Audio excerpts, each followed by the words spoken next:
بسم الله الرحمن الرحیم. الحمد لله وحده والصلاة والسلام على من لا نبی بعده. این به فکرم درس 13 ماست از درس های فقهی که پس از ماه مبارک رمضان و عید ما ادامه میدهیم. از سببی که سال درسی ما خیلی کم مانده است، من حاضر به شاگردان درسی زنده هم گفتم که من زیاد به تفصیلات، به دلایل، به احادیث، به آیت‌ها و اصول فقه دیگر داخل نمی‌شوم. در 10-11 درس اولین من خیلی زیاد به دلیل‌ها می‌رفتم، چون که مردم متاسفانه شک دارند به فتوای و فقه حنفی و غیره، و به این کتاب هم شک میکنند تا آنکه دلیل را به آنها پیش کرده نشود آنها گپ را نمیگیرند، گوش نمیکنند. از این سبب است که من زیاد دلیل ها را، احادیث را و منبع های همین فتواها را و احکام فقهی را پیش میکردم. اما از این درس به بعد من تنها به متن توجه میدهم و تنها متن را به شاگردان میفهمونم. برای همین من به شاگردانی که آنلاین گوش میکنن یا ثبت را گوش میکنن، من به شما هم این را همچون یک تذکره میگویم که من دیگر به دلیل های این احکام زیاد داخل نمیشوم، چون که در این صنف نوآموزان هست و آنها اول باید از احکام آگاه شوند و بعدا در سال دوم و سوم و غیره و در سال بالای انشاءالله درس های اسلامی آنها به دلایل، به اصول فقه، به احادیث و غیره داخل می شوند. خب این باب است، باب ما یوجب الاغتسال، باب درباره چیزهایی که غسل را واجب می سازد. مؤلف میگوید یفترض الغسل بواحد من 7 اشیاء، میگوید که غسل واجب میگردد، فرض میگردد. میگوید یفترض یعنی که فرض میگردد از سبب این 7 چیزها. از سبب این 7 چیز غسل، یکی از این 7 چیزها در اینجا میگوید غسل فرض میگردد. یکمش خروج المنی الى ظاهر الجسد اذا انفصل عن مقره بشهوة من غیر جماع. تمام این قیدها را به نظر بگیرید، تمام این تفصیلات و نکته هایی که در یک جمله ذکر کرده می شود تمامش رو باید به نظر بگیرید تا اینکه حکم را مکمل بفهمید. تنها قسمت اولش رو خونده خلاصه نکنید. خب متوجه شد چی میگوید؟ میگوید خارج شدن، بیرون آمدن منی، این یک نمودی مایه هست که من به شما میفهمونم به ظاهر جسد. اگر ببینید اکثر کلمه های عربی، اگر ما حتی عربیش رو بگوییم و استفاده کنیم، حتی یعنی ما فارس زبان ها با تاجیکی هم که اگر گپ میزنیم میفهمیم. برای همین کمی عادت خود را همین گونه کنید که یعنی کلمه های عربی را با آنها آشنا باشید و کلمه های ادبی فارسی را هم با آنها یعنی از آنها آگاه باشید تا اینکه برای فهمیدن متن های عربی به شما کمک کند. این را زبان علمی میگویند، یعنی عموما کسانی که در علم مشغول می باشند، فارس زبان ها عموما اکثر کلمه هایی که استفاده میکنند کلمه های عربی می باشد. مثلا من میگویم اکثر به جایی که بیشتر بگویم یا زیادی بگویم، گرچند که زیادی هم زیاده کلمه عربی می باشد. به هر حال میگوید که الی ظاهر الجسد، به ظاهر جسد یعنی که به سطح بدن، به ظاهری بدن. وقتی که انفصله، وقتی که جدا شود از جایگاهش یا اینکه از جایش، از جای خودش با شهوت. من غیر جماع، بدون جماع، بدون همبستری یا اینکه علاقه جنسی. یعنی که اگر به کلمه های آسان این جمله رو تفسیر کنم، بیرون شدن مایع یا آب منی به ظاهر بدن وقتی که از جایش جدا شود، یعنی بیرون شود با شهوت، اما هنگام جماع نه. یعنی که این درباره این حکم یکم درباره جماع نیست، این درباره تنها بیرون شدن همین مایع هست. خب منی چی را گفته می شود؟ در درس امروزه شما 3 کلمه را خواهید شنید. یکمش هست کلمه منی، دویمش هست کلمه مزی و سومش کلمه ودی. این سه چیز رو در دفتر خود نویسید، چون که من تنها یک بار شرح میدهم و بعد از این دیگر شرح نمیدهم، تنها همین سه کلمه رو میگویم. معنی آن مایع را گفته می شود که هنگام علاقه جنسی یا ارگزم یا یاد کردن این چیزها میبراید از بدن، چه از زن باشد یا مرد. بعضی خصوصیت های این مایع این است که این از بدن میبراید با شدت و لذت. اکثر وقت بوی مانند بوی دارد که مانند تخم یا خمیر ترش دارد.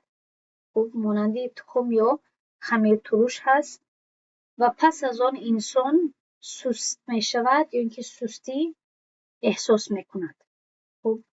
این تنها از سبب ضرورت فقهی و علمی هست که من روشن این چیزها رو به شما رساندم. اگر نه البته ما از ذکر کردن این چیزها باید حیا کنیم. اما برای تعریف کردن و فهموندن این مایه من باید خیلی زبان روشن رو استفاده کنم. از این سبب من برای شما خصوصیت های این رو گفتم. این رو گفته می شود منی. اکنون مزی چیست؟ مزی هم یک مایع هست که شفاف و لاغر هست، باریک هست، که عموما پیش از علاقه جنسی یا در حالت هیجان شهوانی میبراید. بعضی خصوصیت هایش این است که آهسته و بی لذت میبراید یا اینکه با لذت میبراید اما لذتی شدید نیست. با شدت یک دم کردن نمیبراید، آهسته میبراید و با لذتی کمتر. عموما شفاف و ناصر یعنی چسبک هست و این عموما چطوری که گفتم پیش از علاقه جنسی. برای چی گفتم؟ برای اون که عموما پیش از علاقه جنسی آگاه هستید که زن و شوهر یا همدیگر رو یعنی در آغوش میگیرند یا میبوسند یا به همدیگر دست میزنند، لمس میکنند یکدیگر رو و این حرکت ها، این عمل ها سبب بیرون شدن مزی میگردد. و اخیراً کلمه ودی رو هم شاید در همین درس شما میخوانید و ودی آن مایع رو گفته می شود که عموماً بعد از پیشاب، بعضی ها میگویند بعد یا پیش از پیشاب، یا مثلا بعد از برداشتن باری وزنین از مردان میبراید. اکثر وقت سفید، غیر شفاف و غوث هست و لذت یا اینکه شهوت ندارد. چطوری که گفتم اکثر علما میگویند که این مخصوص مردان هست. برای همین است که ما عموما از این سوم قسمش با خبر نیستیم و تجربه نداریم. این سه مایع رو به نظر بگیرید و در فکرتان جای کنید. پس این حکم یکم شد. دوم، و تواری حشفت او قدرها من مقطوعها فی احد سبیلی آدمی حی. دوم عمل یا حرکتی که واجب میگرداند غسل کردن را فرض میگرداند این چیست؟ تواری، پنهان شدن حشفه. حشفه عضو مردانه. حشفه یعنی سری، قدری که در بالا هست، سری عضو مردانه. او قدریها من مقطوعها چی معنی دارد؟ یا مقداری سری عضو مردانه اگر عضو مردانه بریده شده باشد. یعنی که اگر بریده شده نباشد، در حالت معمولی یا عمومیش باشد، پس وقتی که حشفه، وقتی که سری عضو مردانه پنهان گردد، درون شود در احدی، در یکی از دو راهی انسانی که زنده باشد. فهمیدین؟ تمام این قیدها و این نقطه ها و این تفصیلات مهم هست. باید که آدم باشد، یعنی انسان باشد، حیوان نباشد. باید که انسانی زنده باشد، مرده نباشد. چون که بعضی دیگر احکام پیش می آید که مخصوصی کسانی مرده یا مخصوصی حیوانات می باشد. خب وقتی که این پیش آید، این هم غسل کردن را واجب و فرض می گرداند. خب سوم و انزال المنی بوطء میتة او بهیمة. سوم این بیرون شدن، فرو ریختن منی با وطی کردن یا وطی یعنی که علاقه جنسی، این را عموما با زبان علمی وطی یا جماع گفته می شود. با وطی کردن شخصی مرده یا حیوان، یعنی که وقتی که یعنی متاسفانه البته این عمل حرام و قبیح هست، اما در این شک نیست که چون که این عمل باز هم بین انسان ها امکان دارد و بعضی ها با این کار دست می رسانند، باید حکمش از نگاه شریعت واضح کرده شود. و این به مانند مثلا زنا کردن یا شراب نوشیدن یا دیگر گناهان هست. گرچه که جایز نیست، عمل قبیح هست، ما شاید از شنیدنش ناراحت شویم، اما حکم شرعیش در کتاب‌های فقهی موجود هست. چون که متاسفانه بعضی آدمیزاد به این گونه کارهای قبیح و پست دست میرسانند. پس وقتی که فرض کنیم که اگر مرد باشد که با یک مرده یا اینکه با یک حیوان اگر وطی کند، تنها هنگام بیرون شدنی یا پس از بیرون شدنی منی برایش غسل کردن فرض و واجب می‌گردد. ادامه می‌دهیم و وجود ماء رقیق بعد النوم اذا لم يكن ذكره منتشرا وقت النوم. خب میگوید که و موجود بودن، وجود داشتن، عین لفظ تاجیکی هست، موجود بودنی آبی باریک، یعنی که مایع تنک، و موجود بودن مایع تنک پس از خواب کردن، پس از خواب شدن، اگر ذکره، اگر عضو مردانش پیش از خواب کردن در حالت قائم شده، منتشر یعنی قائم شده یا تحریک گشته نباشد. یعنی چی؟ البته حکم را من واضح کرده ترجمه کردم برای شما باید بفهمید. اما هدف این حکم این است که چون که وقتی که عضو مردانه در حالت معمولی خود اگر باشد پیش از خواب و بعد از خواب کردن مایع دیده شود، این احتمال دارد که این مایع آبی منی باشد، نه اینکه مزی. خب یعنی که همون آبی که پس از ارگازم بیرون می شود آن آب باشد و خارج شدن منی سبب غسل می شود، سبب غسل گرفتن می شود، فرض می گردد. از این سبب است که دیدن آبی تنک پس از خواب کردن وقتی که عضوش در حالت معمولی و عادی بود چی می شود؟ یعنی غسل رو فرض می گرداند. برای آن که اگر یعنی حکم مقابل این است که اگر عضو مردانش اگر در حالت قائم شده یا تحریک گشته، یعنی در حالت شهوت اگر می بود پیش از خواب، یعنی که احتمال زیادتر این است که آبی که پس از بیدار شدن می بیند تنها آبی مزی هست. و این آبی مزی دیگر حکم دارد که در فصل بعدی می آید. نقطه پنجم این است که و وجود بلل ظنه منی بعد افاقته من سکر او اغماء. موجود بودن بلل و ما یعنی در یک معنا در اینجا استفاده شدند. ما آب رو گفته می شود، بلل تری رو گفته می شود، رطوبت تری. فرق نمی کند که در این مایع گویم، تری گویم، رطوبت گویم، آب گویم، همش به یک هدف اشاره می کند.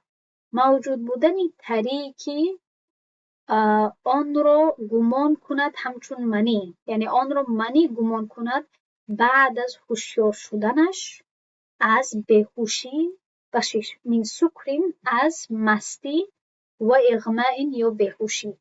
یک بار دیگر تکرار میکنم، موجود بودنی یعنی پیدا کردنی رطوبت یا تریکی پس از هوشیار شدن بعد از مستی یا بیهوشی آن را منی گمان کنند. یعنی که یا بیهوش شد یا اینکه عرق خورد، خب عرق نوشید، مست شد و بعد از آن که دوباره هوشش رسید، هوشیار شد، در لباسش، در عضوش تری ببیند و غالب گمانش این باشد یا بعضی علامت ها رو ببیند، بعضی قرینه ها رو ببیند، بعضی قرینه های حالت رو ببیند، بعضی اشاره ها باشد در دور برش یا کسی برایش بگوید که به چی کارها مشغول شده بود هنگامی مثلا مست بودنش و این قرینه ها، این اشاره ها برایش اشاره کنند که احتمال خیلی زیادی هست که این کس، این شخص با کارهای مشغول شده بود که سبب خارج شدن منی شده است. در این حالت باید که غسل کند. ششم بحیض و هفتم نفاس، یعنی که پس از خشک شدن به انتها رسیدن روزهای حیض و روزهای نفاس باید که زن غسل بگیرد و برایش گرفتن غسل فرض می‌گردد.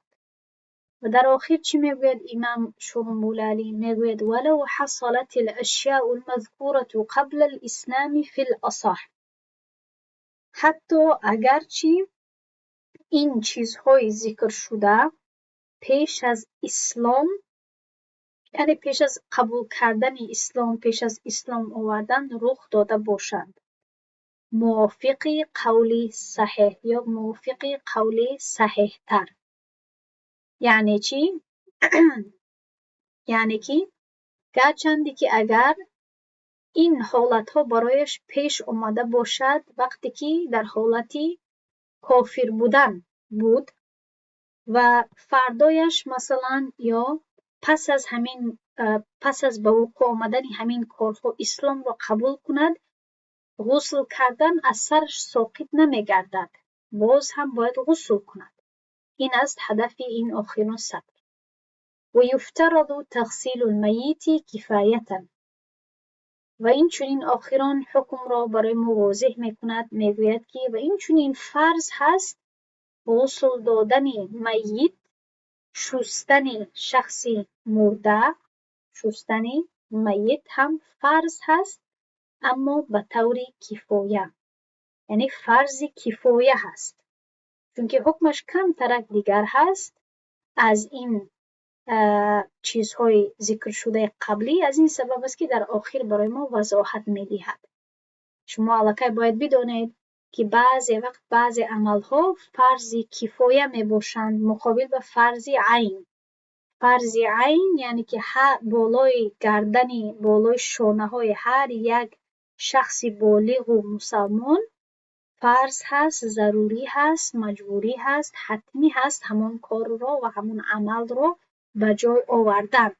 اما به مقابل این بعضی کارها فرض کفایه نامیده می شود، یعنی که در هر یک محله، در هر یک منطقه اگر بعضی افراد، بعضی نفرها آن کار را اگر به جای بیاورند کفایه می کند، از شانه دیگر مسلمان ها می افتد، ساقط می شود. و مانند شستن شخصی میت، شخصی مرده، یک نفر اگر بیمورد بالای همه فرض هست، یعنی بالای همه فرض کفایه هست که باید همان میت رو بشویند، غسل بدهند. اگر 5 10 نفر 2 نفر همین کار رو انجام دهند از تمام مردم همان محله، همان منطقه، همان خانواده ساقط میگردد. همین خیل هم مثلا اعتکاف کردن یک چی هست، یعنی سنتی هست که کفایه هست، علی کفایه هست. تمام در محله، یعنی اگر بعضی مردها این کار را انجام بدهند از شانه دیگران ساقط میگردد. به هر حال میگذاریم به فصل بعدی، یک فصل دیگر رو هم با انتها میرسانیم و برای امروز همین قدر درس میدهم. از فردا انشاءالله 4 صحیفه رو کوشش میکنیم به انتها رسانیم. 10 اشیاء لا یغتسل منها. 10 چیزهایی هست که از آن غسل کردن نمی شود. خب نه راستش این فصل رو هم میکنیم، فصل بعدی رو هم میکنیم. خب آماده باشید. یعنی که 10 چیزهایی هست که از آنها غسل کردن فرض یا اینکه واجب نیست. البته اگر کسی خواهد که غسل کند مانع نیست، میتواند که غسل کند، غسل شرعی کند، اما برایش آیا غسل کردن حتمی و ضروری هست یا اینکه نه؟ جوابش این است که حتمی و ضروری نیست. و این 10 چیز کدام چیزها هست؟ یکمش مدی، دویمش ودی. ببینید من هم مدی رو و هم ودی رو برای شما فهموندم. ودی مخصوص مردان هست، عموما پیش یا بعد از پیشاب کردن خارج می شود. و مدی برای شما فهموندم که عموما هنگامی احساس شهوت و لذت می براید، عموما وقتی که به جما باشد یا پیش از جما باشد. به هر حال یا مثلا اگر کسی درباره مثلا جما فکر کند و غیره، این میتواند که خارج شود. به هر حال من تعریف ها اینها رو برای شما دادم. اگر از انسان زن یا اینکه مدی یا اینکه ودی خارج شود، برایش غسل کردن فرض یا واجب نیست. تنها باید وضوعش رو دوباره کند. وضوعش میشکند اما غسلش نمیشکند و باید که وضوع خود رو دوباره کند. و اگر این مایه یعنی تحپوشش رو، لباسش رو اگر چی کند ناپاک سازد، باید که از لباسش این چیزها رو دور کند، تازه سازد. چی اگر با آب باشد، چی استفاده با مثلا اگر خشک شده باشد، همین خیل با ناخونش میتواند که برطرف کند، یعنی بخراشد و همین ناپاکی رو دور کند. سوم احتلام بلا بلل والمرأة فيه كالرجل في ظاهر الرواية. خوب متوجه شوید که این درباره چیست. میگوید که اگر کسی احتلام شود، یعنی که خواب ببیند، این خواب عمومی نیست، این خواب درباره هر چیزی که باشد نیست، این خواب درباره چیزهای شهوت آور هست. احتلام یعنی خواب دیدن و این 4 حالت دارد. گرچندی که در اینجا امام شورانبولاری تنها به یک حالتش اشاره کرده است، من برای آن که شما یک فهمش مکمل بگیرید برای شما 4 حالت احتلام را پیش میکنم و از شنیدن این 4 حالت یا 4 مثلا نمودی که پیش آمدنش ممکن هست، شما بهتر خواهید فهمید این مسئله را. اگر کسی خواب احتلام شود، یعنی خواب ببیند و پس از مثلا خواب دیدنش بیدار شود، یکم حالت این است که میتواند که خوابش در یادش مانده باشد، یعنی که خوابش به یادش باشد و این چنین در لباسش یا اینکه در بسترش، در عضوش یعنی در شبگاهش تری را یا نمی را یا مایع را هم ببیند. این حالت یکم هست. متوجه شدید؟ من 2 قید گذاشتم. هم خواب یعنی خوابی گویم که خواب شهوت آور هم به یادش هست کمترک که من خواب دیدم. تفصیلاتش مهم نیست، تنها همین قدر مهم هست که به یادش باشد که خواب دیده هست و دوم تری را در شبگاهش ببیند. در این حالت غسل برایش حتمی هست، باید که غسل کند و این ما تحت این باب داخل نمی شود. دوم حالت این است که خوابش به یادش هست اما تری را نمی بیند. در عضوش، در بسترش، در میدان جسمش، در لباسش، در تحپوشش، در همه جایی که معمولی هست برای دیدن تری، در این جایها نمی بیند یگان خیل تری را. در این حالت برایش غسل لازم نیست و همین حالتی هست که در اینجا امام شورانبولاری پیش کرده است. چی گفت؟ احتلام بلا بلل. خواب دیده هست، خواب شهوت آور دیده است، به یادش هست که خواب دید، اما وقتی که بیدار شد از خوابش تری در بدنش ندید. در این حالت چی؟ در این حالت این ما تحت همین فصل داخل می شود چیزهایی که برایش غسل را فرض نمیگرداند، فرض نمیکند. متوجه شده؟ و بعدا میگوید والمرأة فیه کالرجل فی ظاهر روایه و میگوید که و زن در این حکم به مانند مرد هست طبق ظاهر روایت. این ظاهر روایه این یک اصطلاح فقهی هست، فقهی حنفی که تفصیلات زیاد دارد. من در این کتاب به شما نمیفهمونم، اما همین قدر کسی که به یادش گرفته میتواند این اشاره به 5 یا اینکه 6 کتاب امام محمد، کتاب های امام محمد رحمه الله می باشد که در این کتاب ها از همه فتواهای مستحکم و آخرانی امام ابو حنیفه، قاضی ابو یوسف و خود امام محمد نوشته می باشد. یعنی این 5-6 کتاب ها نام دارد. یکی از این کتاب ها الاصل می باشد که تصنیف شده امام محمد می باشد. یعنی این کتاب هایی هست که از همه فتواهای مستحکم و آخرانی مذهب حنفی را در بر می گیرد. یعنی همین فتواها را دارند. به هر حال میگوید که زن به مانند مرد هست در همین حکم. این شد دویم حالت و دویم حالت. بله. و سوم حالت برای احتلام این است که انسان اگر خوابش در یادش نباشد اما تری ببیند. در این حالت چی؟ اگر غالب گمانش این چنین باشد که این تری منی هست، یعنی شاید عموما یعنی خیلی زیاد متوجه می شود به ویدیلین یا به تری که از بدنش خارج می شود و آگاه هست، می داند که منی چگونه شکل دارد و مزی چگونه شکل دارد. یعنی عموما می داند که جسمش چگونه کار می کند و این مایه ها چگونه شکل دارند و از سبب دیدنی همین گویم که شکل همین مایه اگر بتواند بفهمد که این منی هست یا غالب گمانش چنین باشد، در این حالت باید که غسل کند. گرچند خوابش در یادش نیست اما تری می‌بیند، در این حالت باید غسل کند. اما اگر بداند که این مزی هست یا ودی هست مرد باشد، در این حالت غسل برایش لازم نیست. و حالت آخران و چهارم این است که اگر خواب هم به یادش نباشد و این چنین تری هم نبیند، البته غسل برایش لازمی و فرض نیست. خب پس این شد این سوم، این حالتی دوم هست از این 4 حالتی که من به شما ذکر کردم. چهارم چیست؟ و ولادة من غیر رؤیت دم بعدها فی الصحیح، یعنی که تولد کردن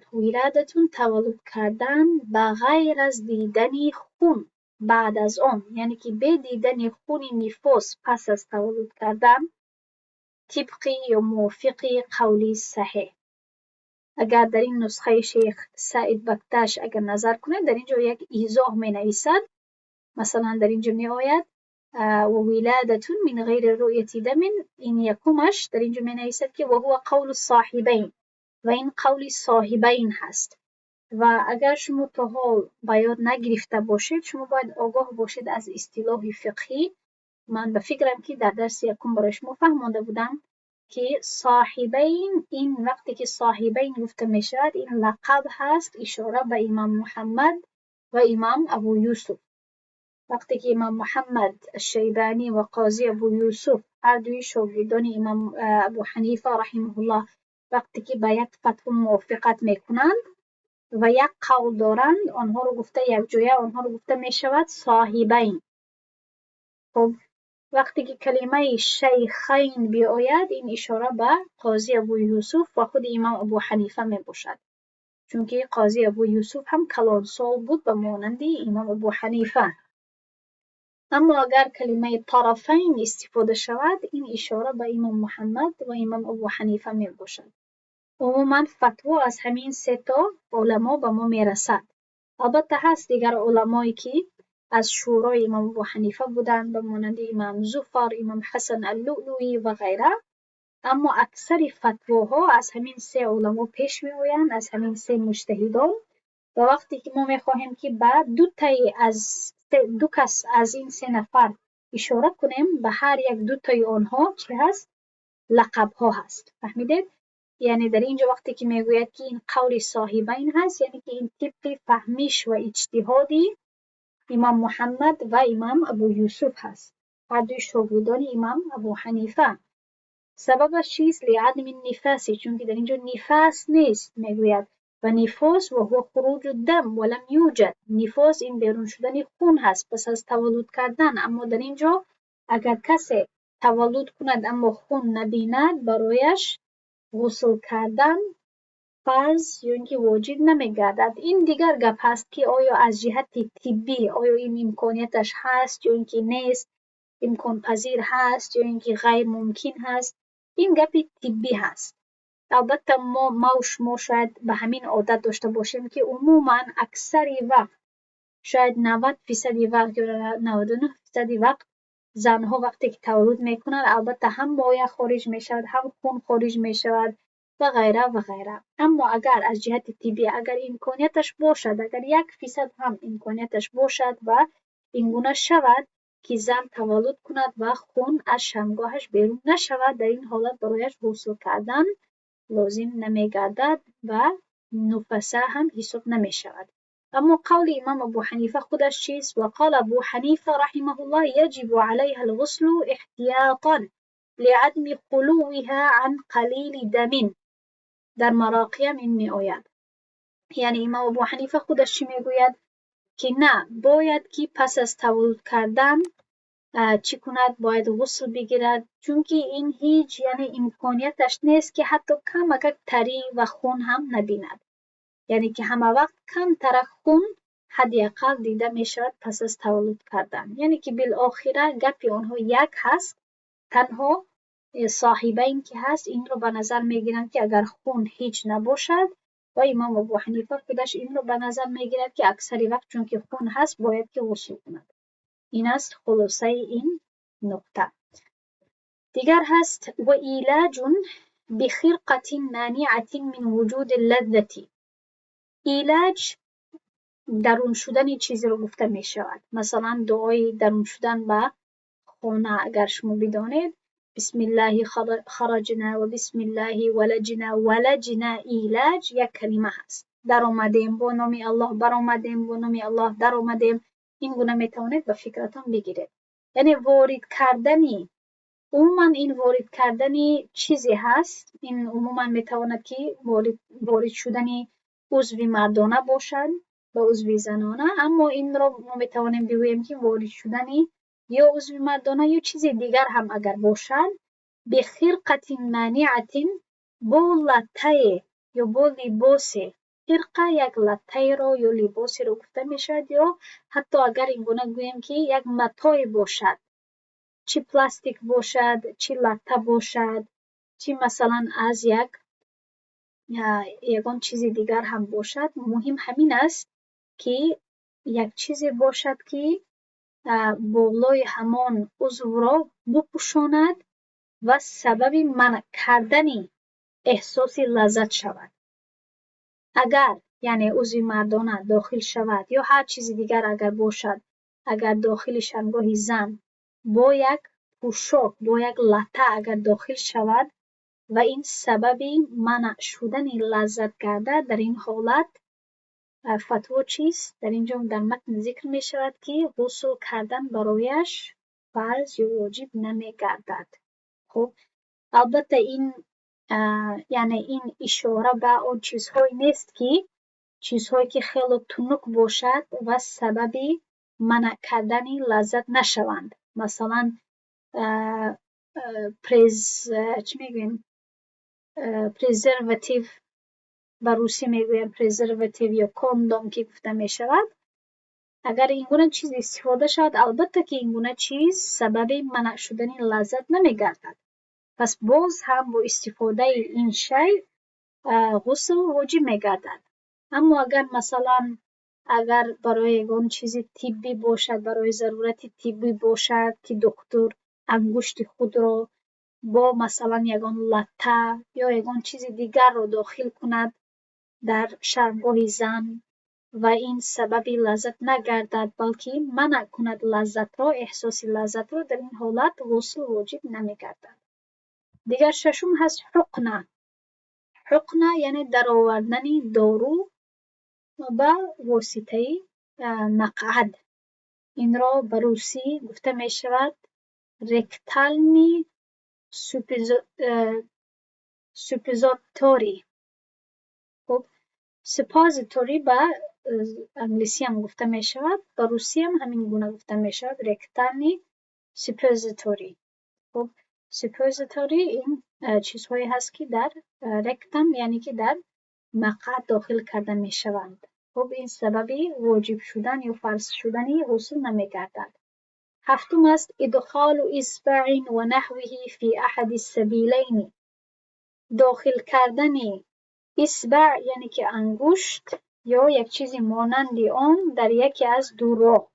وارد کردن انگشت یا چیزی مانند آن با یکی از این دو راه بدن، این هم سببی فرض یا واجب شدن غسل نمیگردد. و وطء بهیمة.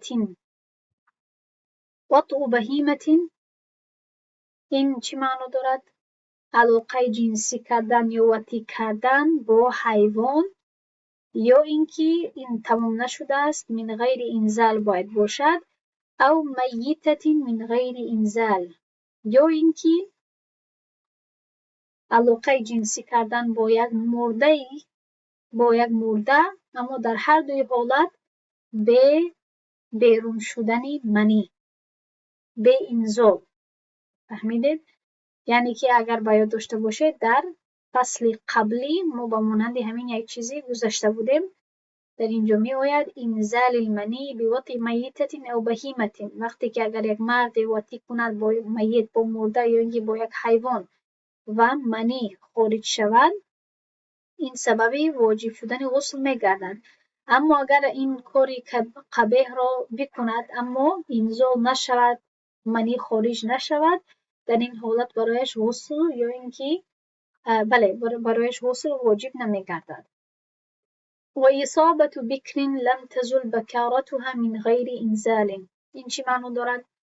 یعنی که نزدیک شدن، اصابه معنی دارد نزدیک شدن به. خب این به معنای جماع هم استفاده می شود، اما برای چی در اینجا جماع نگفتن؟ برای آن که این تنها نزدیک شدن هست، پورا جماع کردن نیست. نزدیک شدن به دختری باکره که لم تزل بکارتها، که پرده بکارتش از بین نرفته است به حال، من غیر انزال، با شرطی که مرد یعنی انزال نشود، یعنی که منی خارج نشود. برای چی؟ این رو چگونه میفهماند؟ یعنی چگونه میفهمانند علما؟ مثلا در مراقی میفهمانند که سببی واجب نشدن غسل این است که موجود بودن پرده بکارت سببی منع شدن التقای هر دوی شرمگاهان میگردد. سببی منع شدن التقا کردن یعنی پورا رسیدن هر دوی عضو میگردد، یعنی که پورا جماع نمیشود، به شرطی که مرد و زن انزال نشوند، یعنی که از آنها منی خارج نشود. البته اگر احساس شهوت کنند و مزی خارج شود، مثلا البته مزی خارج شدن مزی طهارت را میشکند، اما اگر مثلا آنها جماع هم نکنند اما این سببی ارگازم شود و سببی خارج شدن منی شود، در این حالت البته که باید غسل کنند. اما اگر مرد مثلا نو زن گرفته باشد، نو خانه‌دار شده باشد، در این حالت اگر کمی نزدیک شود به زنش، به زن باکره‌اش، اما پورا جماع نکند و یعنی بکارتش از بین نرود، در این حالت اگر منی خارج نشود برایشون غسل کردن لازم نیست، چون که حشفه در شرمگاه پنهان نمیگردد. حشفه یعنی سری شرمگاهی، یعنی عضو مردانه باید که چقوتر یا اینکه درونتر رود برای آن که بکارت از بین رود. امیدوارم که خوب فهمیده باشید. اکنون آخرین فصل که امروز میگذاریم این فصل هست. عذر زیاد این وقتی برگشتن اطفال از مکتب هست، از این سبب خیلی زیاد چی هست صدا هست در بیرون، نمیدانم که میشنوید یا نه، اما امیدوارم که صدای من واضح باشد. آخرین فصل هست، خیلی آسان هست، از این سبب میگذاریم. درس هم کمی دراز شد، اما این فصل در مورد این است که یفترض فی الاغتسال 11 شیئا، میگوید که در غسل 11 چیز فرض هست. شاید بعضی شما حیران شوید که 11 چیز، عموما من 3 چیز رو میشنوم. 3 چیز بگویم، چی 11 چیز بگویم، چی بیشتر بگویم، همه اینها درست هست. من برای شما میفهمانم برای چی. و برای همین است که در درس یکم اگر باید داشته باشید، من برای شما بار گفته بودم که به این رقم ها زیاد توجه ندهید. زیاد رقم ها مهم نیست. مهم این است که چی چیزها رو ما در روی خط میگیریم، چی چیزها رو ما حساب میکنیم. خب یکم این است که وقتی که انسان غسل میکنه چی چیزها رو حتما باید اجرا کنه، چی چیزها فرض هست. شستن دهان، شستن بینی، والبدن مرتا، و شستن تمام بدن یک بار. اکنون تا اینجا، تا همین 3 چیز، عموما کتاب‌های فقهی تنها همین 3 چیز رو ذکر میکنند و این درست هست، خطا نیست. چون که وقتی که گفته می شود که تمامی بدن، یعنی تمامی بدن باید تر شود، آب باید تمامی بدن رو تر کند، از تمامی بدن بگذرد. اما چون که به بعضی ها در مورد بعضی عضوها سوء پیدا می شود، امام شرمبولعلی آن عضوها را هم و آن جایها را هم واضح می کند. برای همین است که 4 و 5 و 6 را در اینجا علاوه می کند. اگر نه، همین 4 و 5 و 6 تمام اینها ما تحت همین 3 علقه داخل می شوند. امیدوارم که فهمیدید. وقتی که ما میگوییم تمامی بدن، علقه تمامی بدن تمام این دیگر چیزها را در بر میگیرد. حاجت به ذکر کردن آنها نیست. اما برای اون که به بعضی ها سوال خلق می شود و بعضی ها وقتی که به آنها میگوییم تمامی بدن، باز هم فراموش میکنن این جایها را. برای همین است که امام شرمبولعلی آنها را جدا ذکر میکند تا اینکه توجه خواننده را و شاگرد را با آنها زیادتر و بیشتر بیاورد. خب 4 این است و داخل قلفة لا عسر فی فسخها. خب میگوید که این مخصوص مردان هست، اما من گفته میگذارم. میگوید شستن داخلی قلفه. قلفه یعنی پوست قلفه، یعنی پوست سر آلت مردانه. لا عسر فی فسخها، که در آن دشواری نیست، در فسخها در یعنی گشادن آن دشواری نباشد. یعنی چی؟ عموما هنگامی ختنه کردن این پوست گرفته می شود، برطرف کرده می شود، اما اگر باز هم موجود باشد و حرکت دادن یا بالا کردن این پوست یا برداشتنش اگر دشوار یا درد آور نباشد، مرد باید یعنی همین پوست رو بردارد و این قسمت باید شسته شود. خب 5 سرت، یعنی داخل سرت، درونی ناف. البته این هدفش این نیست که باید ناف رو ما چقور انگشت خود را داخل کنیم و درد کند، نه. همون قسمتی که ما اگر انگشت خود را داخل کرده توانیم، دستمون میرسد، انگشتمون میرسد، تا اینکه همون بوی بد یا مثلا اگر اون چیز در همون سوراخی ناف اگر جمع شده باشد، چنگ و چرکی، همون چیزها رو ما برطرف کرده توانیم با آب خوب همون قسمت رو برسد. خب و این چونین و ثقب غیر منضم، این برمیگردد به داخلی و این چونین داخلی ثقب سوراخی که غیر منضم باشد، یعنی بسته نشده باشد. مثلا اگر کسی زخم دیده باشد یا اگر سوراخی داشته باشد در بدنش، البته زخمی تر رو در نظر ندارد، زخمی که درمند باشد و تر باشد این رو در نظر ندارد.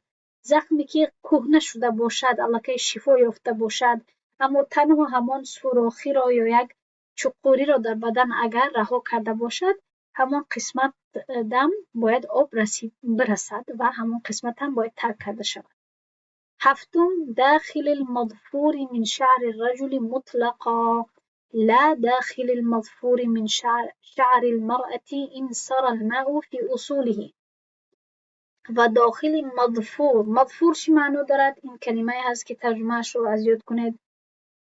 مظفور یعنی که موی بافته شده. کوکوله ها هم گفته می شود، گره های مو هم گفته می شود. وقتی که موی بافته می شود، سخت بافته می شود، ما این را یا کوکوله می گوییم یا همین خیلی موی بافته شده، یعنی موی بند یا موی بافته شده می گوییم.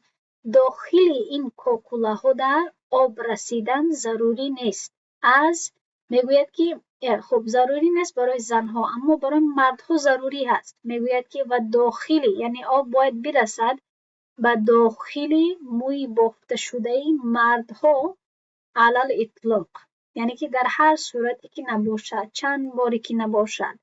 اگر مرد مویش دراز باشد و موی خود را اگر ببافد، خب چی چسبیده ببافد، بعضی ها شما این را همچون مردم افریقا میشناسید که مردم افریقا موی های خود را چسبیده میبافند. چی چسبیده نباشد، همین خیلی سخت بافته شده باشد. باز هم مرد باید در تمام این حالت ها موی خود را بکشاید. در حالتی غسل کردن باید که موی خود را کشاید، کاکوله های خود را یا گره های موی خود را باید کشاید و بعد غسل بگیرد و موی خودی موی هر یک یعنی هر یک تاری موی باید تر شود.